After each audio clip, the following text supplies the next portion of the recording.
लय दिवसाचा विचार चालू होता का एखादी रेसिपी शेअर करावं तुमच्यासोबत. तर आज अशी माझ्या आवडीची भाजी आहे म्हणजे पत्तागोबी. ती रेसिपी आज मी तुमच्यासोबत शेअर करणार आहे. म्हणूनच मग पत्तागोबी काढून घेतली आणि लगे हिरवा सांबार पाहिजे होता आपल्याला पत्तागोबी करायसाठी. पत्तागोबीचं बेसन मला एक नंबर आवडते.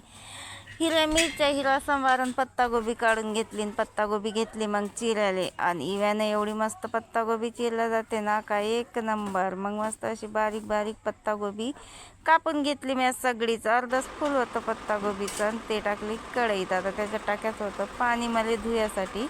तर पाणी टाकून घेतलं. आता राहिला आपला ठेचा बनवायचा. तर मस्त असा तावा ठेवला आणि मिरच्या भाजून घेतल्या हिरव्या खरबूजपणे. आता मिरच्या भाजून तर घेतल्या, आता ते ठेच्याच्या होत्या. मग खलबत्त्यातच डायरेक्ट मिरच्या काढून घेतल्या आणि याच्यात टाकायचा होता आता लसण, हिरवा सांबार आणि मीठ. असा मस्त ठेचा करून घ्यायचा. म्हणजे हिरव्या मिरचीचा ठेचा करून घेतला. कढई ठेवली आणि कढईत टाकलं आपलं तेल. आता तेल टाकल्यावर मग त्यात टाकावं लागणार आहे आपल्याला कांदा, जो का मी कापून ठेवला होता.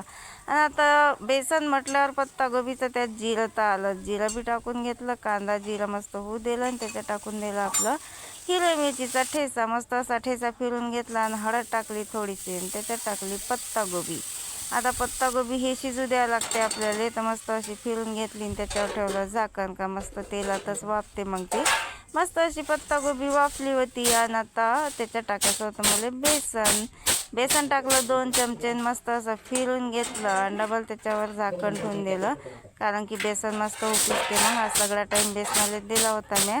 कारण का एवढं आवडते मला का कोणतीही भाजी आली ना तर मग बेसनाच्या पुढे फेल आहे. मस्त असं पत्तागोबीचं बेसन वाफू वाफू फिरून घेतलं मी. चला तर मग बाय.